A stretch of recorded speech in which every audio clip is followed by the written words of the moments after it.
If you've been struggling with your bridge stretch, you can't push yourself into the position, or you feel that you're not making any progress, well, hear me out because I have something to tell you. In this video, I'm going to show you how to build your perfect bridge position, which strategies you should adopt to make it work, and how to make it easier or harder depending on your flexibility level. Are you ready? Let's go.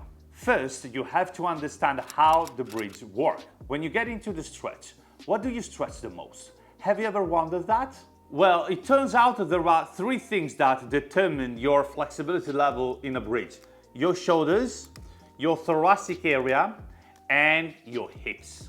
You must have an excellent flexibility level in your shoulders, particularly in flexion, which means bringing your arms overhead, in your thorax, in extension, which means opening through the middle part of your back, and in your hips, in a movement called extension, this one. It's not the purpose of this video to show you the hundreds of exercises you can do to achieve this incredible flexibility level, but here we want to say how to make these three things work in order to perform a better bridge. Now imagine a bridge like a band being pulled in three different directions: from your shoulders, from your thorax, and from your hips.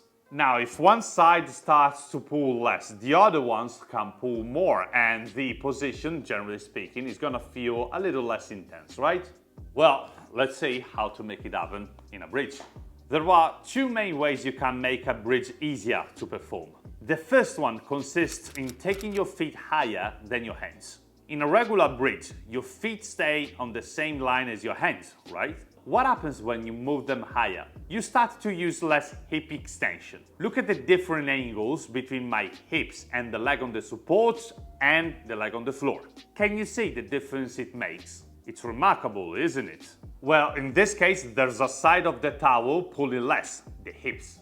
Even though it's going to be a little harder for you to get into the stretch because you have to push from an elevated surface with your feet, once on top, the bridge is going to feel a little easier, trust me. With your hips pulling less because there's less range of motion required on that side, you'll be better able to focus on your thorax and on your shoulders, expressing more range of motion there and gaining more flexibility. As a matter of fact, what I usually suggest people do when they struggle to straighten their arms or open through the shoulders when they perform a bridge is to do it with their feet on something.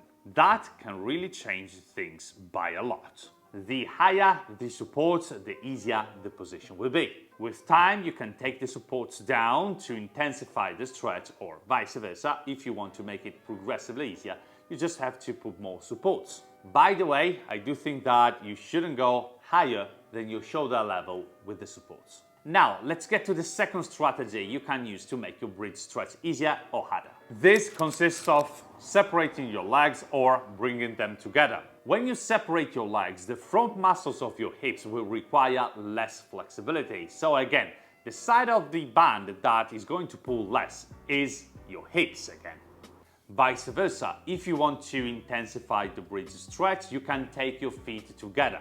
By doing so, the front muscles of your legs will be stretched more, therefore it's gonna be a little harder for you to get into your bridge. At this point, you can combine these two strategies to find an almost infinite number of combinations to make your bridge stretch easier or harder depending on your flexibility level. Elevate your feet and take your legs wide apart to make the stretch easier, or bring your feet on the floor and close your legs together to make it harder. One last piece of advice I can give you guys. So far, we've been seeing strategies to make your hips pull less, but what about your shoulders and your thorax? To make your shoulders or thorax pull less, you have to bend your legs. By bending your legs, your shoulders and your thorax will move a little more toward your feet, decreasing the stretch on the shoulder joint and on the thorax. This is something I don't usually suggest because when you perform a bridge, your main purpose should be of stretching your shoulders and your thorax. So in the long term, you actually want to straighten your knees at your max. There are some cases though where you may want to bend your knees to fill the gaps between your progressions. Let's assume you can completely straighten your knees in a feet elevated bridge, but you can't do that in a feet on the floor bridge. Well, in that case, just straighten your knees completely when you are in a feet elevated bridge and Bend your knees when you are in a feet on the floor bridge. With time, your aim should be to straighten your knees in the flow variation as well.